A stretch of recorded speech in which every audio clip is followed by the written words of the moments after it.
Welcome back to the Hotspot. An alumni of our newsroom, a familiar face, Alissa Eclavea, was a reporter with us several years ago, and a very good one.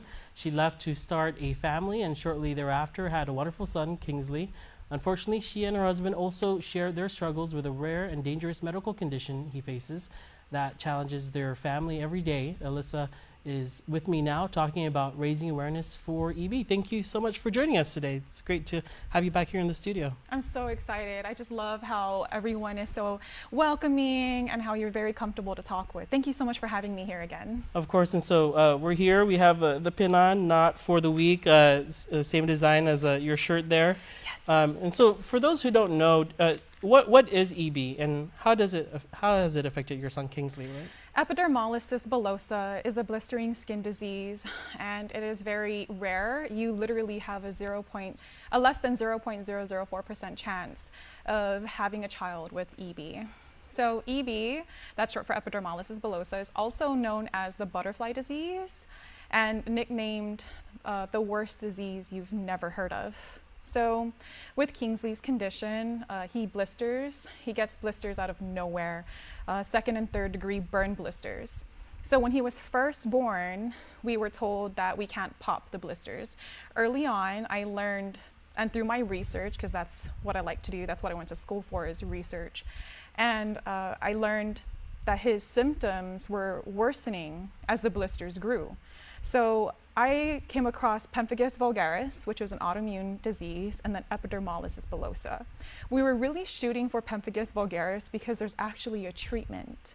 With EB, there's no treatment, there's no cure, only pain management and bandages. And so we learned that we needed to pop the blisters and drain them on a daily basis.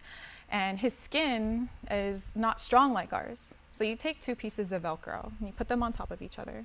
They stick, right? They're anchored down. Mm-hmm. Kingsley is missing a piece of Velcro, so his skin just floats on top of each other, making it very easy for trauma or for his skin to easily come off.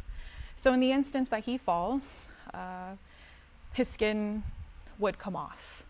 It's very, I might get a little emotional, it's very disheartening because he's a baby, but he is very resilient.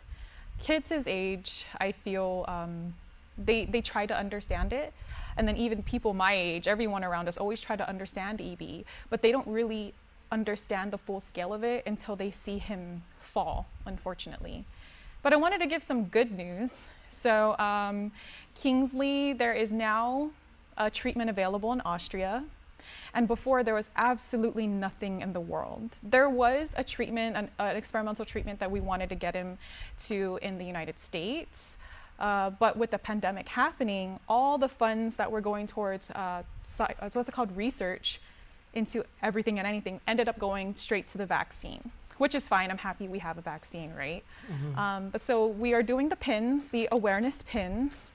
So not only could we help spread awareness about Kingsley's condition, but also raise a bit of funds. So they are $5 each. You can find them at Buckeye, you can find them at Moses, Linda's Cafe, Obsessed, and J Beauty, and me, Stitchcraft, very small kind.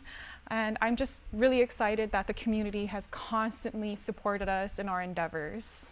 And how old is Kingsley? Kingsley's going to be 5 on Halloween. And I think it's amazing because he's, EB Awareness Week is October 25th to the 31st. So he's actually born on EB, at the end of EB Awareness Week. And how long has he been, what age did this issue come about? Okay, so Kingsley's condition was obvious right when he was born. He was missing skin on his feet and missing skin on his knuckles. And I know that GMH did everything that they could, and this is probably the first time that they came through something like this.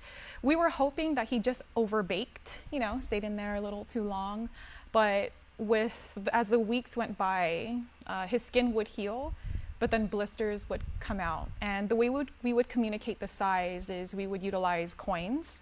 So when Matthew and I are talking, I'll tell him on the phone, so Kingsley has quarter-sized blisters today or $half size. People think that it's just outside on the body or on the face, but unfortunately, he also has the capacity to blister internally. So his mouth, he gets blisters, sometimes his tongue blisters, or even his gum. So we have to be very gentle, even with what he's eating. He also has a capacity to blister on his eyes.